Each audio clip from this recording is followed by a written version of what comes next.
shereketa akamalele vasikana vemboda vandoshereketa yinda vaona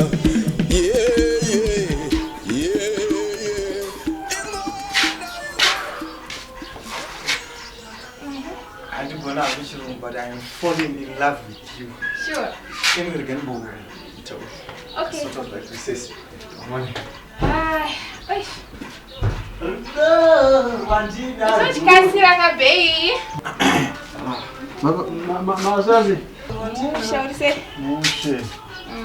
Oh yes.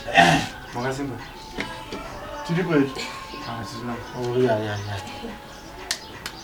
Mangamuru mutsvaga sinyoro. Nachofura zvangu nevere panapa. Uri pani vanhu. Oh. Kwadha hapo kwa vari kuda mupeleti. Ndiplamba. Ndiplamba? All right. Ini anjagara ini. Ndiri plamba. Sagira wandimusika nei. Chiende. Usadzoka kamangwani. Alright, boy. I love you.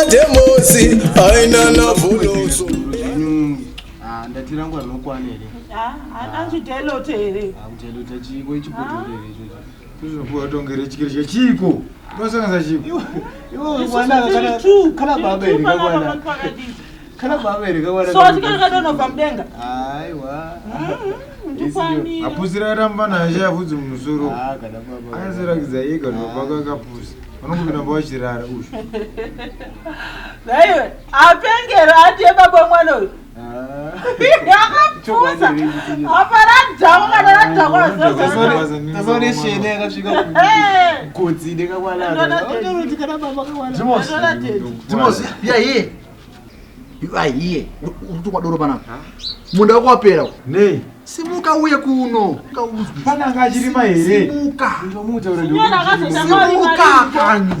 kana mudapera kumba sei tipedzise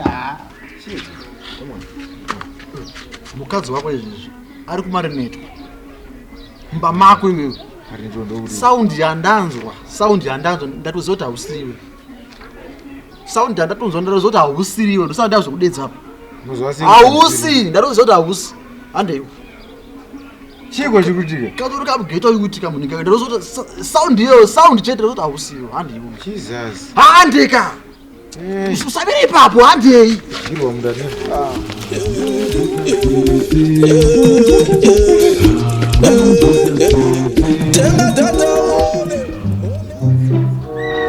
mukadzi wako mubvunze mukadzi wako ndakaona namunhu abvisa hembe munanu naiwe Dimosi ndikutsirana here kwakanaka munanu mubvunze mukadzi wako wanani iwewe iwe kamgetomboinani kakarimo Dimosi naiwe Dimosi kanchiko kakovukutonohorokoro aiwa fishipiko nai horokoro yanuwawo Dimosi mubvunzei kuti atsvarazvaona kuti yeyu njanga waona yainanu ndakusvikira panapa ufu ane munhu pano yomboinani kamugeto yukutika akasina hemba mubvunzei kuti atsvarazvaona kupi yeyu njanga waona yainanu akati kamugeto yukutika asina hembe imachena kana Dimosi ndandina vholoso inini ndandina vholoso maunani iwewe kupi inini hembe amai vakakwana here mamunenyi nini saka iwe kamukomana kautaura wakaona mamunenyi nini here kamukomana kautaura wakaona kupi Satani